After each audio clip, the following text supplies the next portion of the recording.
Welcome back, friends.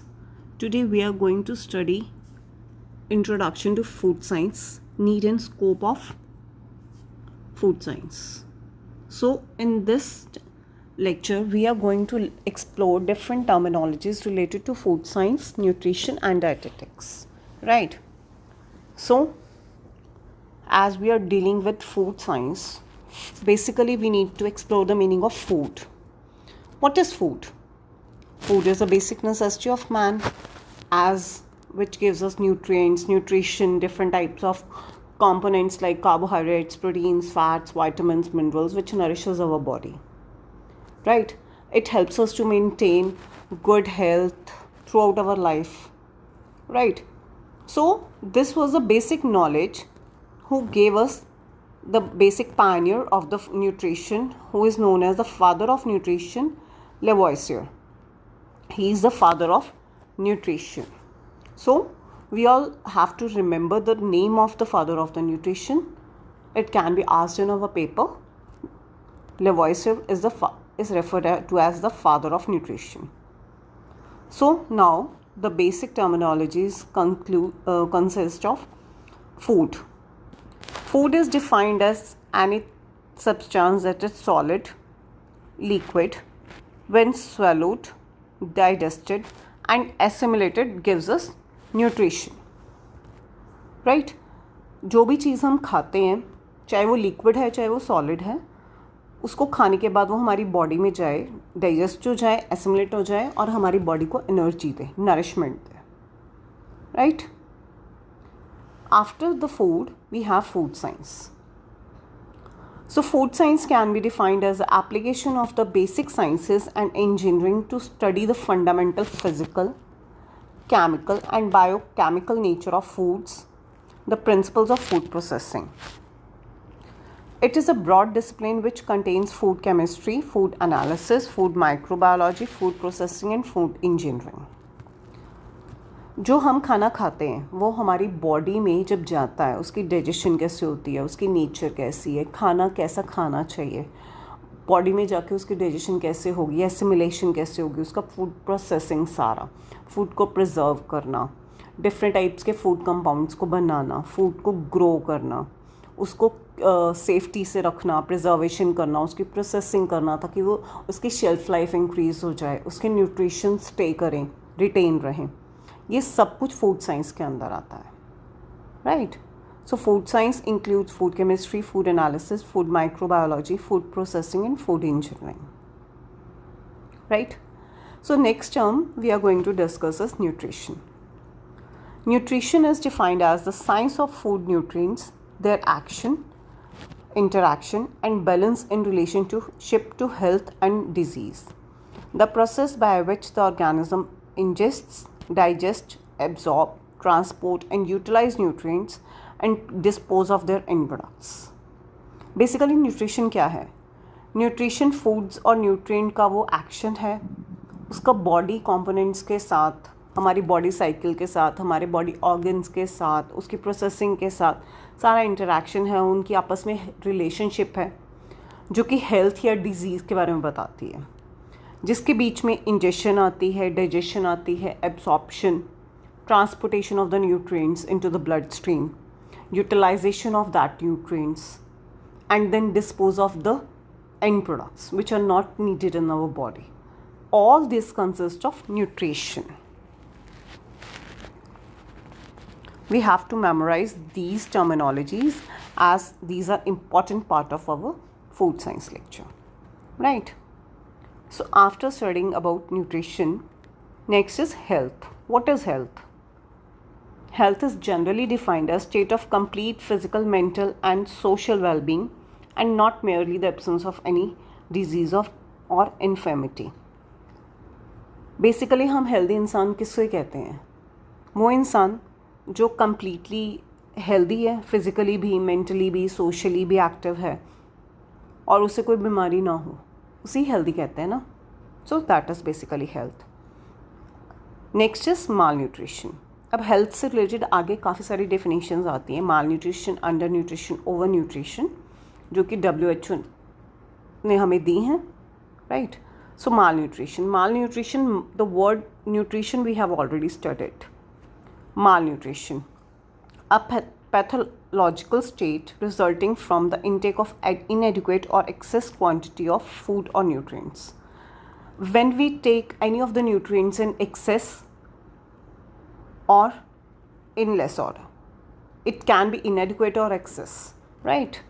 So that is malnutrition. It can be undernutrition, it can be overnutrition. There are two types of malnutrition.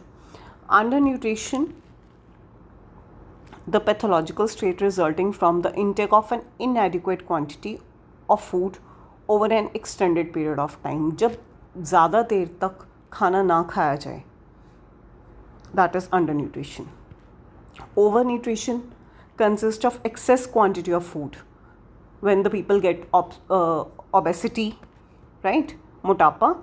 So undernutrition, जब बिल्कुल हड्डियों का ढांचा निकल आता है, बहुत पतले हो जाना, बॉडी को ग्रो ना करना properly. In small kids we all have seen, right? And overnutrition is which leads to obesity. These definitions are important from paper's point of view. In this lecture, next we have the definition of balanced diet.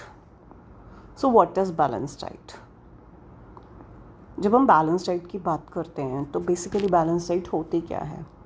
वो diet, वो plate जिसमें सारे components जो मेरी body को चाहिए वो सारे आ रहे हैं. For example, in our diet we have carbohydrates, proteins, fats, vitamins, minerals, fibre, roughage, water, right? So मेरी प्लेट में जब ये सारे कंपोनेंट्स आ रहे हैं उतनी ही क्वांटिटी में, जिस क्वांटिटी में मेरी बॉडी को उसकी रिक्वायरमेंट है, क्योंकि हर एज ग्रुप के हिसाब से रिक्वायरमेंट्स डिफरेंट होती हैं. सो जब मेरी बॉडी के हिसाब से मेरी प्लेट में पूरा फूड है according to the requirement, that is known as balanced diet. So balanced diet is a diet consisting of a variety of different foods providing adequate amount of nutrients necessary for good health. A balanced diet should provide around 60 to 70% of total calories from carbohydrates, 10 to 12% from proteins and 20 to 25% from fats. Like जब मैंने बात की कि जैसे हमें 60 to 70% जो calories हैं वो कार्बोहाइड्रेट से मिलती हैं, जो हम डेली डाइट लेते हैं उसमें, तो 60 to 70% जो है हमारी प्लेट में कार्बोहाइड्रेट्स होने चाहिए. अब सोर्सेज ऑफ कार्बोहाइड्रेट्स कौन से हैं हमें वो देखने हैं. Wheat, rice, pulses etcetera. 10 to 12% of protein का किस में मिलता है? Milk products, non vegetarian, pulses, right? And we should have 20 to 25% of total calories from fats. We all know from where we get fats, the sources of fats, right? Fats and oils, ghee, butter, right? So we all should take the proper quantity of nutrients in our plate. So that consists of balanced diet. So after studying about these terminologies, we have to move forward up towards objectives of studying food science. Like why we are studying food science, and after studying the food science what will happen? We get the information, we get the knowledge, and we will apply that knowledge in our day-to-day life. We will help someone, right, to have the proper nutrition. So objectives of studying food science says to understand the functions of food के functions समझ आ रहे हैं हमें, to know how to select food to meet our needs for nutrients. हमें किस nutrient की ज़रूरत है, किस टाइम पे और कितनी क्वांटिटी में हमें लेना चाहिए, उसकी डेफिशिएंसी के सिम्टम्स क्या है, हमारी बॉडी कैसे शो कर रही है कि हमारी बॉडी में वो न्यूट्रिएंट नहीं है, और किस सोर्स से हमें वो न्यूट्रिएंट मिलेगा. To understand the composition of food and the changes that occur during preparation. जब हम फूड साइंस पढ़ते हैं तो हमें कॉम्पोजिशन ऑफ फूड पता लगती है कि कौन सा खाना कब कच्चा है, कैसे उसको पका के खाना है, किस हिसाब से उसको पकाना है, कितने टाइम तक पकाना है, पकाने के कितना टाइम तक उसको हम कंज्यूम कर सकते हैं, अदरवाइज़ वो ख़राब हो चुका है, वो सब कुछ समझना. To learn the methods of food preparation. Food preparation के, फूड कुकिंग के डिफरेंट मेथड्स होते हैं, उन मेथड्स को समझना, अकॉर्डिंग टू द रिक्वायरमेंट उनकी यूसेज करना, उनकी मिक्स करके, लाइक हम खाना बनाते हैं, कई बार हम बॉइलिंग करते हैं, स्टीमिंग करते हैं, फ्राइंग करते हैं, राइट। सो कैसे कैसे उन मेथड्स को यूज़ किया जाता है, किस फूड के लिए कौन सा मेथड बेस्ट है, वो सब कुछ समझना। The economic management of food budget to meet family needs efficiently. Economically manage करना, खाने को कैसे बनाना है, अच्छे से बनाना, उनकी रिक्वायरमेंट्स को पूरा करना और खर्चे में लिमिट में। To increase variety and food availability through processing. Processing के थ्रू खाने को डिफरेंट तरीके से बनाना। फॉर एग्ज़ाम्पल मैंगो का सीज़न है, गर्मी चल रही है, right. So we have mangoes. अब मैंगो पिकल भी बनता है, मैंगो की प्यूरी भी बनती है, मैंगो की चटनी भी बनती है, मैंगो को वैसे भी हम कंज्यूम करते हैं as a fruit. So one food, one main constituent which helps to give different main dishes, right. To avoid food borne diseases through sanitary handling and preparation. खाना कैसे बनाया जाता है, साफ़ सफाई रखना, खाने की सेफ्टी के बारे में सोचना, ये सब कुछ। Now further we have scope and applications of food science. Food science का स्कोप क्या है, इसकी एप्लीकेशन कहाँ पे होती है? It is useful in developing palatable nutritious low cost foods.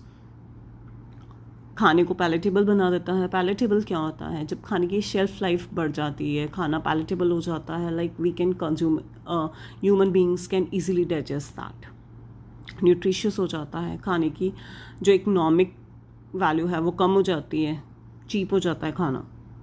To develop new food products including those used in the space shuttle programme.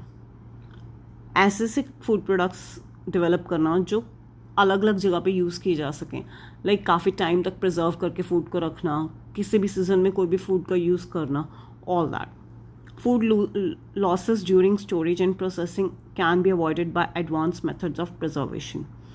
अब जैसे फॉरेन कंट्रीज़ में फूड को कैनिंग करके रखा जाता है, दालों सब्जियों को कैनिंग करके रखा जाता है, they just add the hot water and that the food is ready to consume, right. So with the advanced methods of preservation, the food storage can be done by which the nutrient loss is zero or minimum. Next is the nutrient content of food can be altered to reduce or increase the nutritive value. जो खाने का content है उसको हल्का सा alter करके या minimum alter करके उसके न्यूट्रिटिव वैल्यू को इंक्रीज़ करना, न्यूट्रिशन को इंक्रीज़ करना। Fruits and vegetables can be stored for a long time by controlled atmospheric packaging. Controlled atmospheric packaging आती है जिसके बीच में हम फ्रूट्स को और वेजिटेबल्स को रॉ को पैक करते हैं, प्रिजर्व करते हैं, और उनकी जो शेल्फ लाइफ है वो इंक्रीज़ हो जाती है, वो काफ़ी देर तक स्टोर किए जा सकते हैं और उनमें कोई चेंजेस नहीं होते हैं, ख़राब नहीं होते हैं वो food products. Food scientists are making the foods as safe as possible. The judicious application of food processing, storage and preservation methods helps to prevent outbreaks of food poisoning by pathogenic microorganisms and toxic chemicals such as pesticides. खाने को इतना safe बनाया जाए कि खाने के बीच में, जैसे जब खेती की जाती है, खाने को उगाया जाता है, तो उसमें पेस्टिसाइड्स, केमिकल्स वगैरह ऐड किए जाते हैं, पानी के थ्रू आते हैं और एनवायरनमेंट के थ्रू आते हैं, एनवायरमेंटल फैक्टर्स के थ्रू। तो उनकी स्टोरेज और प्रिजर्वेशन और फूड प्रोसेसिंग ऐसी की जाए कि खाना बिल्कुल सेफ़ हो जाए, खाना जहर ना बने। Food scientist work with nutritionist to develop standard for the optimal nutritional content of the diet. Food scientists are working with the nutritionists so that we can have the best quality of foods. Food scientists are involved in establishing international food standards to promote and facilitate world trade and to ensure the wholesomeness of food. जो food scientists हैं वो establish कर रहे हैं standards ताकि हमारा खाना at least उस standard को मिलना चाहिए, उस standard पे खरा उतरना चाहिए, ताकि food की जो अच्छी क्वालिटी है वो सबको मिले, किसी को खाने में कोई प्रॉब्लम ना आए। So friends, that's it for today. We will meet tomorrow with another topic.